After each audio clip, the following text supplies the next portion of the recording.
Secrets of the Federal Reserve by Eustace Mullins. Chapter 5, The House of Rothschild.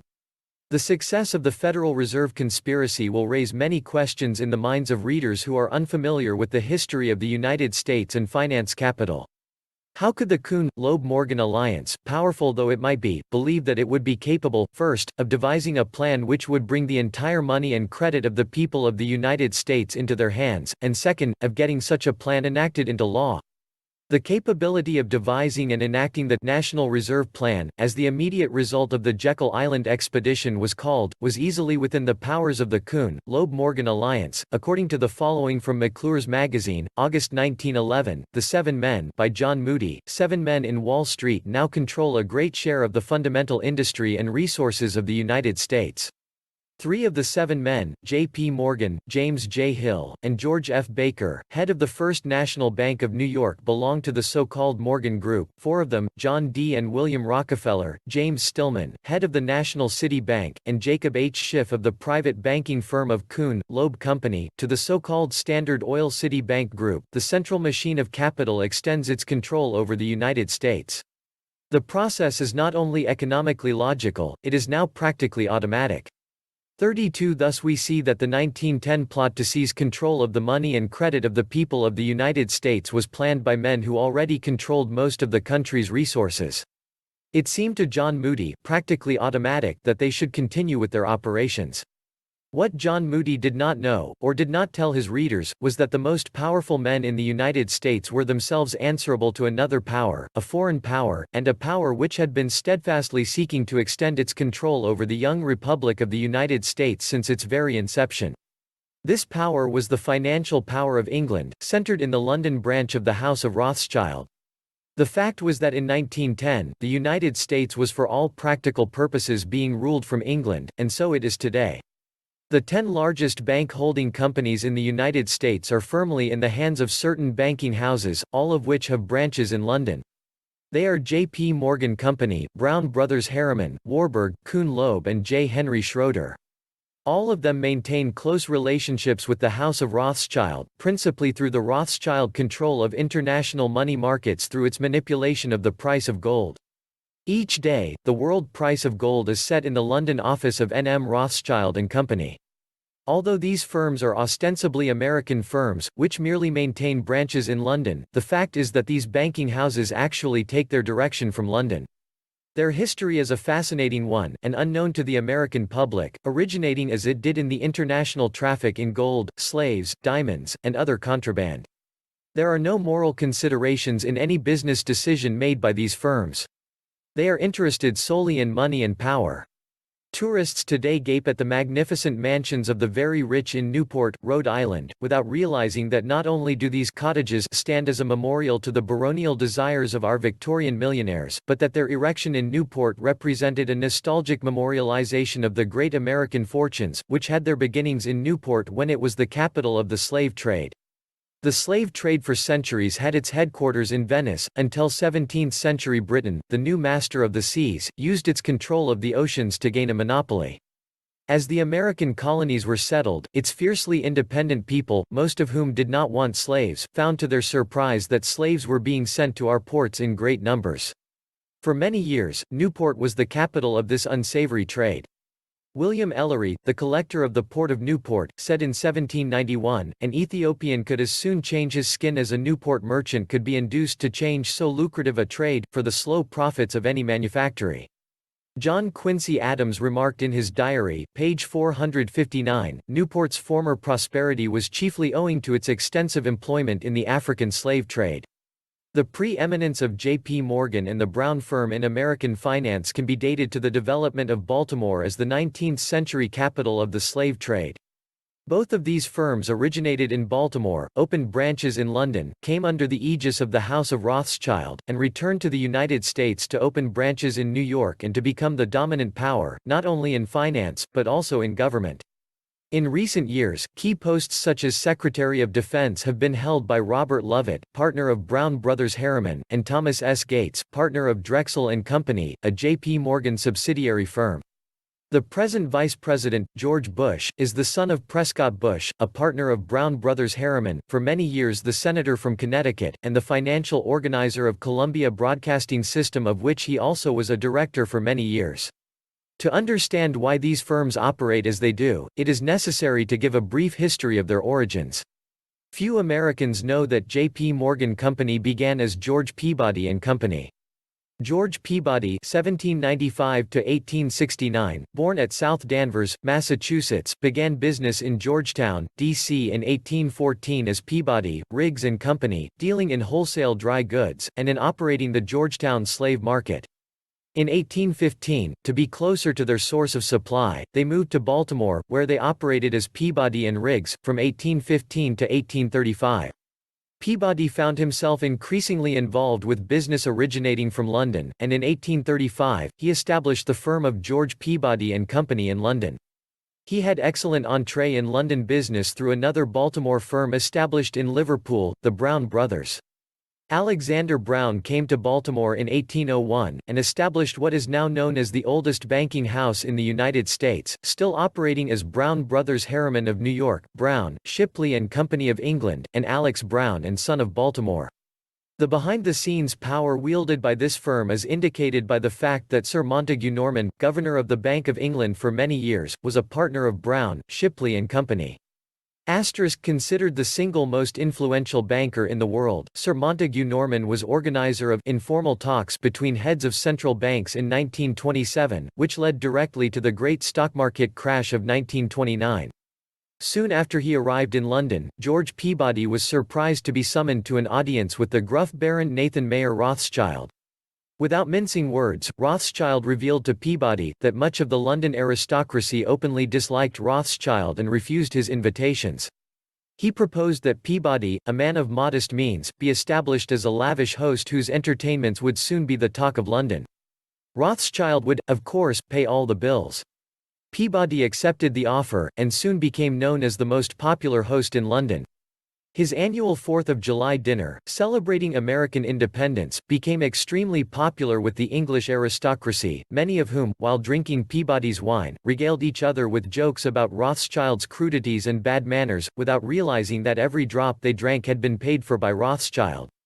It is hardly surprising that the most popular host in London would also become a very successful businessman, particularly with the House of Rothschild supporting him behind the scenes. Peabody often operated with a capital of £500,000 on hand, and became very astute in his buying and selling on both sides of the Atlantic. His American agent was the Boston firm of B.B. Morgan and Company, headed by Junius S. Morgan, father of John Pierpont Morgan. Peabody, who never married, had no one to succeed him, and he was very favorably impressed by the tall, handsome Junius Morgan. He persuaded Morgan to join him in London as a partner in George Peabody and Company in 1854. In 1860, John Pierpont Morgan had been taken on as an apprentice by the firm of Duncan, Sherman in New York. He was not very attentive to business, and in 1864, Morgan's father was outraged when Duncan, Sherman refused to make his son a partner. He promptly extended an arrangement whereby one of the chief employees of Duncan, Sherman, Charles H. Dabney, was persuaded to join John Pierpont Morgan in a new firm, Dabney, Morgan and Company. Bankers Magazine, December, 1864, noted that Peabody had withdrawn his account from Duncan, Sherman, and that other firms were expected to do so. The Peabody account, of course, went to Dabney, Morgan Company. John Pierpont Morgan was born in 1837, during the first money panic in the United States. Significantly, it had been caused by the House of Rothschild, with whom Morgan was later to become associated. In 1836, President Andrew Jackson, infuriated by the tactics of the bankers who were attempting to persuade him to renew the charter of the Second Bank of the United States, said, "You are a den of vipers. I intend to rout you out, and by the eternal God I will rout you out. If the people only understood the rank injustice of our money and banking system, there would be a revolution before morning." Although Nicholas Biddle was president of the Bank of the United States, it was well known that Baron James de Rothschild of Paris was the principal investor in this central bank.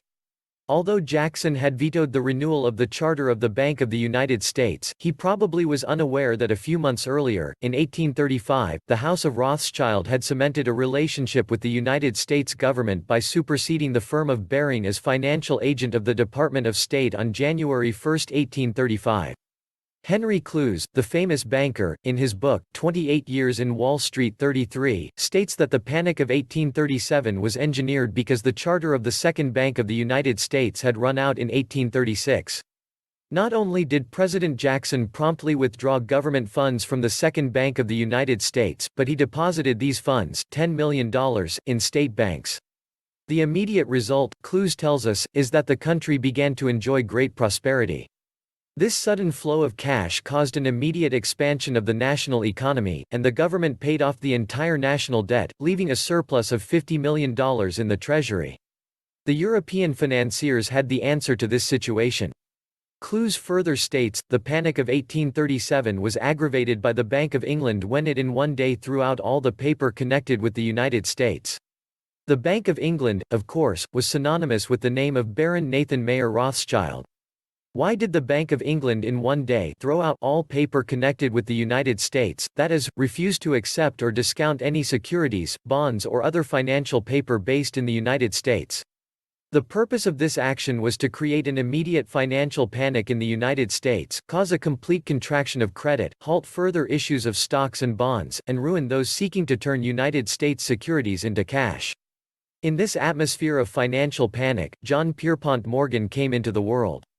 His grandfather, Joseph Morgan, was a well-to-do farmer who owned 106 acres in Hartford, Connecticut. He later opened the City Hotel, and the Exchange Coffee Shop, and in 1819, was one of the founders of the Aetna Insurance Company. George Peabody found that he had chosen well in selecting Junius S. Morgan as his successor. Morgan agreed to continue the sub rosa relationship with N.M. Rothschild Company, and soon expanded the firm's activities by shipping large quantities of railroad iron to the United States. It was Peabody Iron which was the foundation for much of American railroad tracks from 1860 to 1890. In 1864, content to retire and leave his firm in the hands of Morgan, Peabody allowed the name to be changed to Junius S. Morgan Company. The Morgan firm then and since has always been directed from London.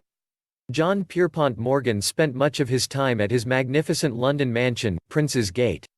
One of the high water marks of the successful Rothschild-Peabody-Morgan business venture was the Panic of 1857. It had been 20 years since the Panic of 1837, its lessons had been forgotten by hordes of eager investors who were anxious to invest the profits of a developing America. It was time to fleece them again. The stock market operates like a wave washing up on the beach. It sweeps with it many minuscule creatures who derive all of their life support from the oxygen and water of the wave. They coast along at the crest of the tide of prosperity. Suddenly the wave, having reached the high water mark on the beach, recedes, leaving all of the creatures gasping on the sand. Another wave may come in time to save them, but in all likelihood it will not come as far, and some of the sea creatures are doomed. In the same manner, waves of prosperity, fed by newly created money, through an artificial contraction of credit, recedes, leaving those it had borne high to gasp and die without hope of salvation. Corsair, The Life of J.P. Morgan, 34 tells us that the Panic of 1857 was caused by the collapse of the grain market and by the sudden collapse of Ohio Life and Trust, for a loss of $5 million. With this collapse 900 other American companies failed. Significantly, one not only survived, but prospered from the crash. In Corsair, we learn that the Bank of England lent George Peabody and Company £5 million during the Panic of 1857. Winkler, in Morgan the Magnificent 35 says that the Bank of England advanced Peabody £1 million, an enormous sum at that time, and the equivalent of $100 million today, to save the firm. However, no other firm received such beneficence during this panic. The reason is revealed by Matthew Josephson, in The Robber Barons. He says on page 60, for such qualities of conservatism and purity, George Peabody and Company, the old tree out of which the House of Morgan grew, was famous. In the Panic of 1857, when depreciated securities had been thrown on the market by distressed investors in America, Peabody and the elder Morgan, being in possession of cash, had purchased such bonds as possessed real value freely, and then resold them at a large advance when sanity was restored. 36,448. Thus, from a number of biographies of Morgan, the story can be pieced together. After the panic had been engineered, one firm came into the market with £1 million in cash, purchased securities from distressed investors at panic prices, and later resold them at an enormous profit. That firm was the Morgan firm, and behind it was the clever maneuvering of Baron Nathan Mayer Rothschild. The association remained secret from the most knowledgeable financial minds in London and New York, although Morgan occasionally appeared as the financial agent in a Rothschild operation. As the Morgan firm grew rapidly during the late 19th century, until it dominated the finances of the nation, many observers were puzzled that the Rothschilds seemed so little interested in profiting by investing in the rapidly advancing American economy. John Moody notes, in The Masters of Capital, page 27, the Rothschilds were content to remain a close ally of Morgan, as far as the American field was concerned. 37. Secrecy was more profitable than valor. The reason that the European Rothschilds preferred to operate anonymously in the United States behind the facade of J.P. Morgan and Company is explained by George Wheeler, in Pierpont Morgan and Friends, The Anatomy of a Myth, page 17, but there were steps being taken even now to bring him out of the financial backwaters, and they were not being taken by Pierpont Morgan himself. The first suggestion of his name for a role in the recharging of the reserve originated with the London branch of the House of Rothschild, Belmont's employers.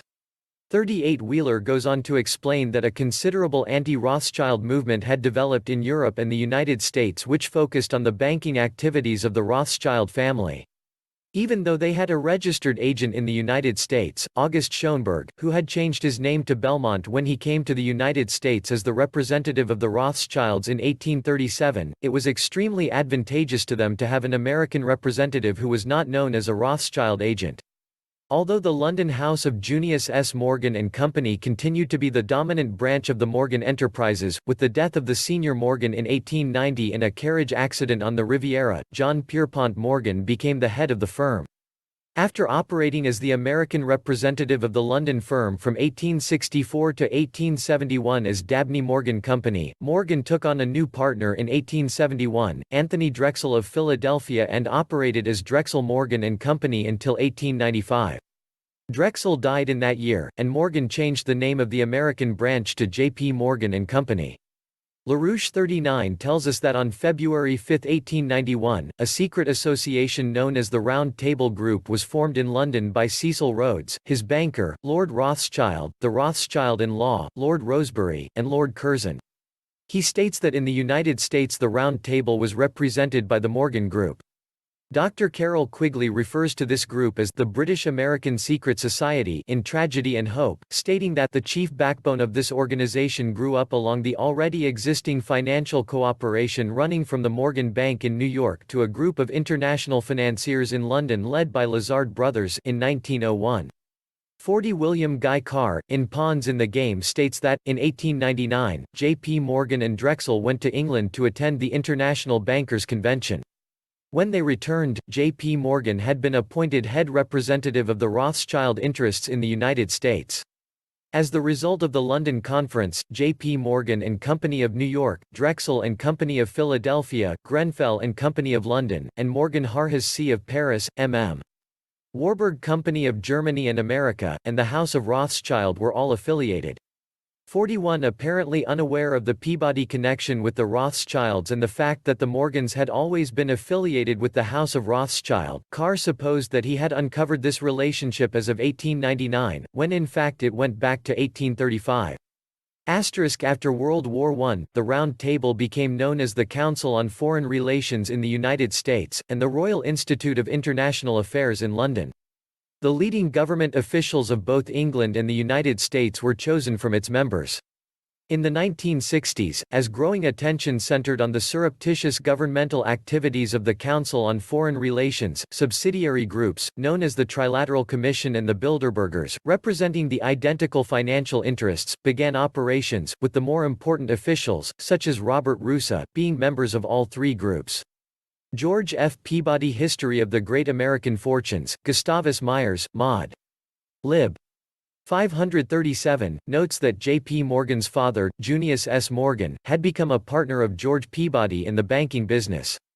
When the Civil War came on, George Peabody and Company were appointed the financial representatives in England of the U.S. government. With this appointment their wealth suddenly began to pile up, where hitherto they had amassed the riches by stages not remarkably rapid, they now added many millions within a very few years. According to writers of the day, the methods of George Peabody and Company were not only unreasonable but double treason, in that, while in the act of giving inside aid to the enemy, George Peabody and Company were the potentiaries of the U.S. government and were being well paid to advance its interests. Springfield Republic, 1866. For all who know anything on the subject know very well that Peabody and his partners gave us no faith and no help in our struggle for national existence. They participated to the fullest in the common English distrust of our cause and our success, and talked and acted for the South rather than for our nation. No individuals contributed so much to flooding our money markets and weakening financial confidence in our nationality than George Peabody and Company, and none made more money by the operation. All the money that Mr. Peabody is giving away so lavishly among our institutions of learning was gained by the speculations of his house in our misfortunes. Also, New York Times, October 31, 1866, Reconstruction Carpetbaggers Money Fund. Lightning over the Treasury Building, John Elson, Meter Publishing Co., Boston 41, pg. 53, the Bank of England with its subsidiary banks in America under the domination of J. P. Morgan, the Bank of France, and the Reichsbank of Germany, composed an interlocking and cooperative banking system, the main objective of which was the exploitation of the people. According to William Guy Carr, in Pawns in the Game, 42, the initial meeting of these ex officio planners took place in Mayor Amschel Bauer's goldsmith shop in Frankfurt in 1773. Bauer, who adopted the name of Rothschild or Red Shield, from the red shield which he hung over his door to advertise his business, the red shield today is the official coat of arms of the city of Frankfurt, see cover, was only 30 years of age when he invited 12 other wealthy and influential men to meet him in Frankfurt.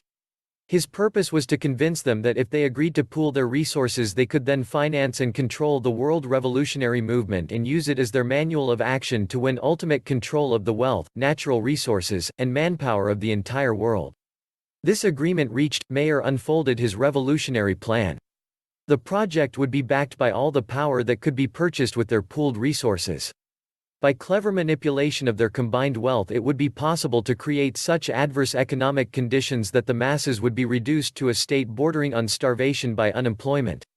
Their paid propagandists would arouse feelings of hatred and revenge against the ruling classes by exposing all real and alleged cases of extravagance, licentious conduct, injustice, oppression, and persecution. They would also invent infamies to bring into disrepute others who might, if left alone, interfere with their overall plans. Rothschild turned to a manuscript and proceeded to read a carefully prepared plan of action. 1. He argued that law was force only in disguise. He reasoned it was logical to conclude, by the laws of nature right lies in force. 2. Political freedom is an idea, not a fact. In order to usurp political power all that was necessary was to preach liberalism so that the electorate, for the sake of an idea, would yield some of their power and prerogatives which the plotters could then gather into their own hands. 3. The speaker asserted that the power of gold had usurped the power of liberal rulers. He pointed out that it was immaterial to the success of his plan whether the established governments were destroyed by external or internal foes because the victor had to of necessity ask the aid of capital, which is entirely in our hands. 4. He argued that the use of any and all means to reach their final goal was justified on the grounds that the ruler who governed by the moral code was not a skilled politician because he left himself vulnerable and in an unstable position. 455. He asserted that our right lies in force. The word right is an abstract thought and proves nothing. I find a new right, to attack by the right of the strong, to reconstruct all existing institutions, and to become the sovereign lord of all those who left to us the rights to their powers by laying them down to us in their liberalism. 6. The power of our resources must remain invisible until the very moment when it has gained such strength that no cunning or force can undermine it. He went on to outline 25 points. Number 8. Dealt with the use of alcoholic liquors, drugs, moral corruption, and all vice to systematically corrupt youth of all nations. 9. They had the right to seize property by any means, and without hesitation, if by doing so they secured submission and sovereignty. 10. We were the first to put the slogans liberty, equality, and fraternity into the mouths of the masses, which set up a new aristocracy. The qualification for this aristocracy is wealth which is dependent on us. 11. Wars should be directed so that the nations engaged on both sides should be further in our debt. 12. Candidates for public office should be servile and obedient to our commands, so that they may readily be used. 13. Propaganda. Their combined wealth would control all outlets of public information. 14. Panics and financial depressions would ultimately result in world government, a new order of one world government. The Rothschild family has played a crucial role in international finance for 2 centuries, as Frederick Morton, in The Rothschilds writes, for the last 150 years the history of the House of Rothschild has been to an amazing extent the backstage history of Western Europe. 38. Preface.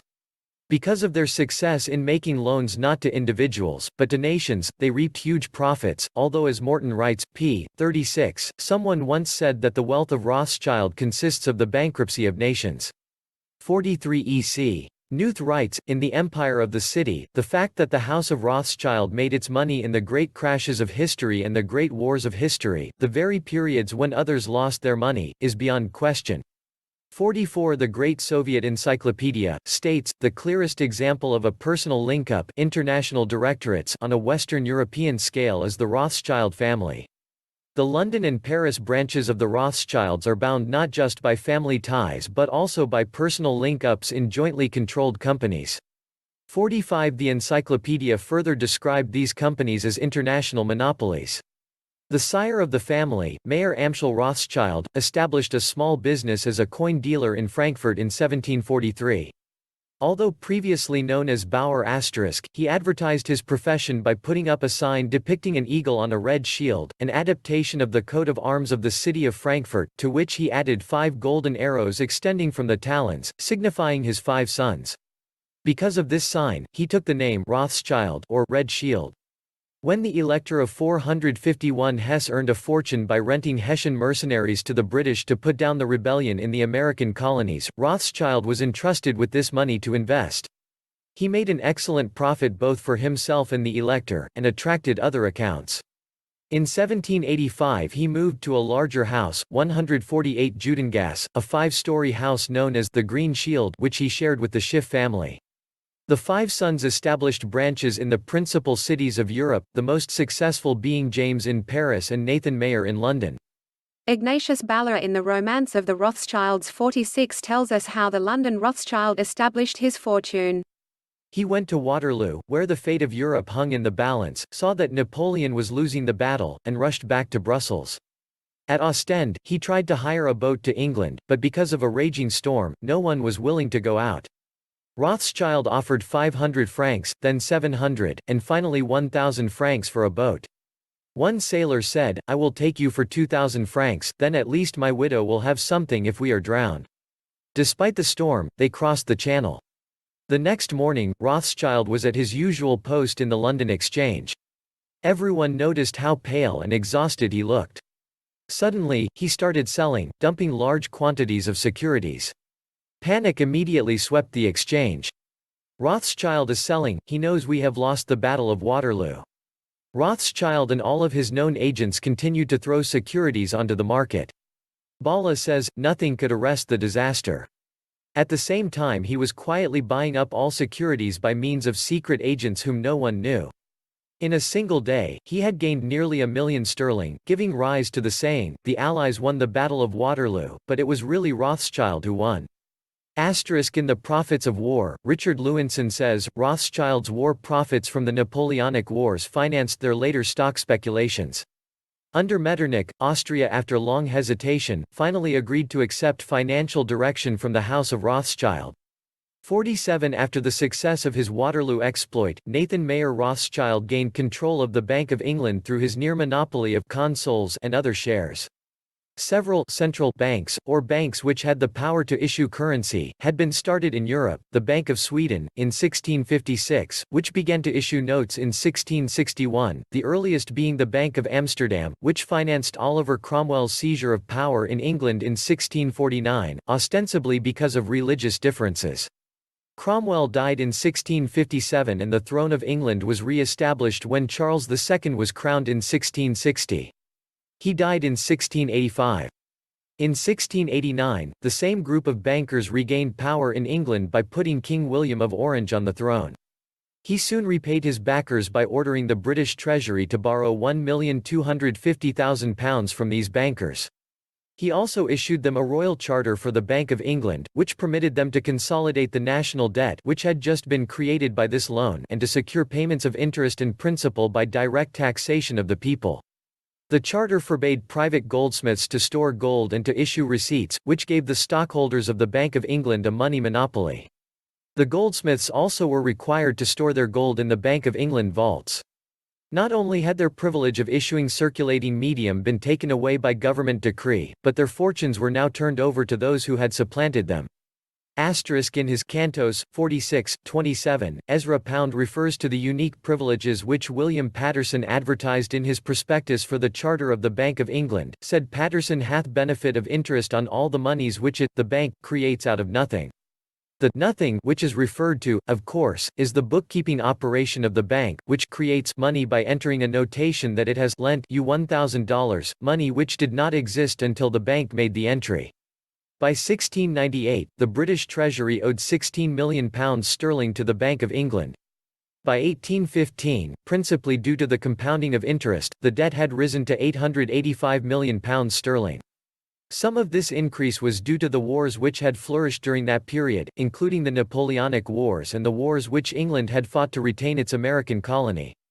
William Paterson (1658–1719) himself benefited little from the moneys which the bank creates out of nothing, as he withdrew, after a policy disagreement, from the Bank of England a year after it was founded. A later William Paterson became one of the framers of the United States Constitution, while the name lingers on, like the pernicious central bank itself. Paterson had found himself unable to work with the Bank of England's stockholders.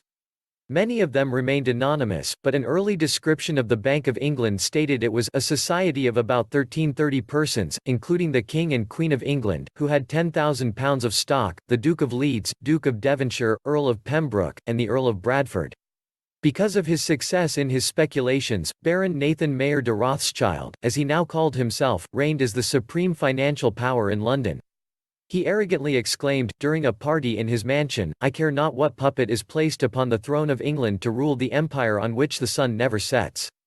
The man that controls Britain's money supply controls the British Empire, and I control the British money supply." His brother James in Paris had also achieved dominance in French finance. In Baron Edmund de Rothschild, David Druck writes, James Rothschild's wealth had reached the 600 million mark. Only one man in France possessed more. That was the king, whose wealth was 800 million. The aggregate wealth of all the bankers in France was 150 million less than that of James Rothschild. This naturally gave him untold powers, even to the extent of unseating governments whenever he chose to do so. It is well known, for example, that he overthrew the cabinet of Prime Minister Thiers. 48. The expansion of Germany under Bismarck was accompanied by his dependence on Samuel Bleichroeder, court bankers of the Prussian emperor, who had been known as an agent of the Rothschilds since 1828. The later Chancellor of Germany, Dr. von Bethmann Hollweg, was the son of Moritz Bethmann of Frankfurt, who had intermarried with the Rothschilds. Emperor Wilhelm I also relied heavily on Bischofsheim, Goldschmidt, and Sir Ernest Cassel of Frankfurt, who emigrated to England and became personal banker to the Prince of Wales, later Edward VII. Cassel's daughter married Lord Mountbatten, giving the family a direct relationship to the present British Crown. Josephson 49 states that Philip Mountbatten was related through the Cassels to the Meyer Rothschilds of Frankfurt. Thus, the English royal house of Windsor has a direct family relationship to the Rothschilds.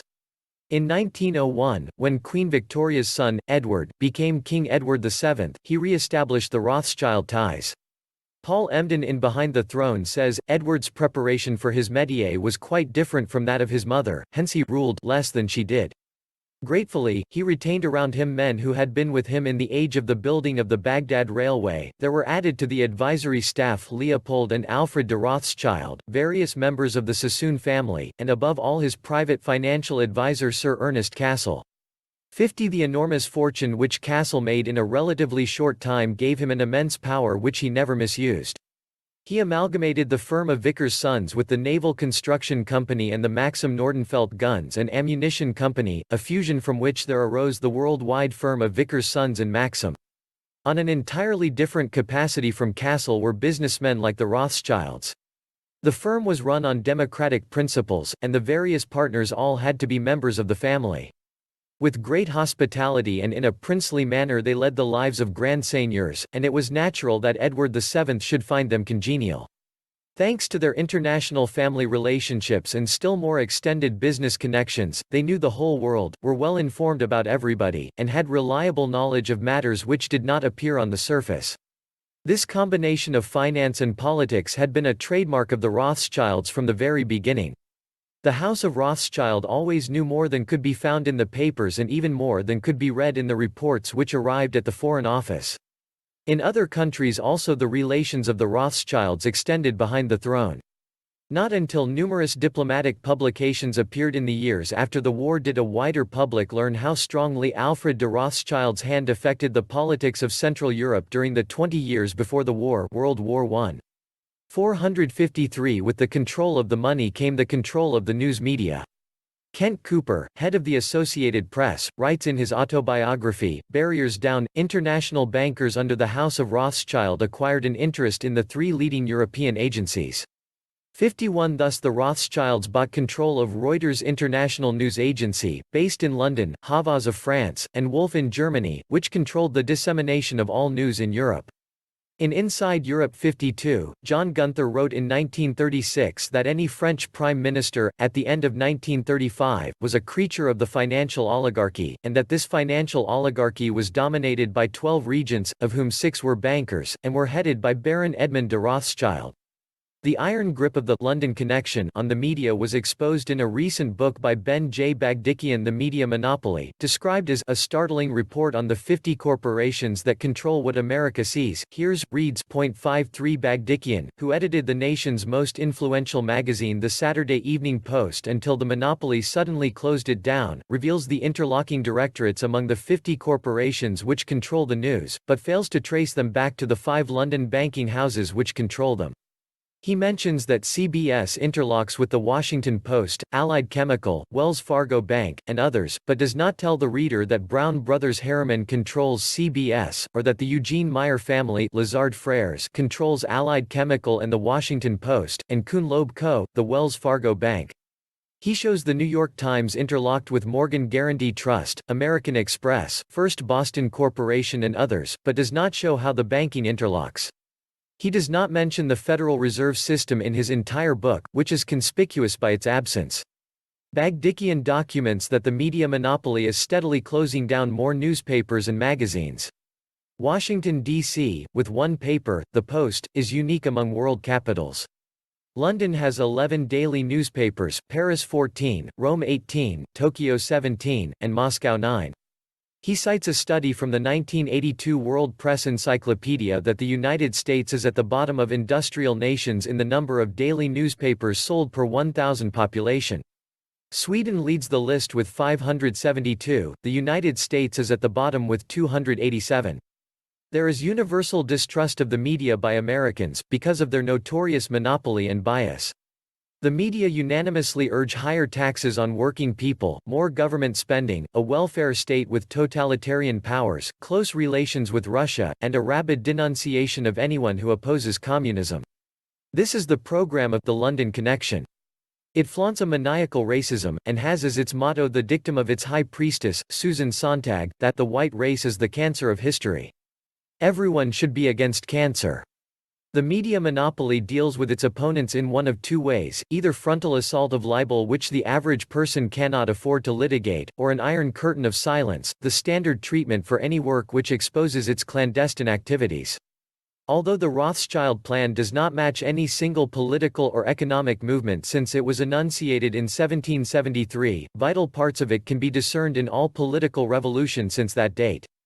LaRouche 54 points out that the Round Tables sponsored Fabian socialism in England, while backing the Nazi regime through a Round Table member in Germany, Dr. Hallmar Schacht, and that they used the Nazi government throughout World War II through Round Table member Admiral Canaris, while Alan Dulles ran a collaborating intelligence operation in Switzerland for the Allies.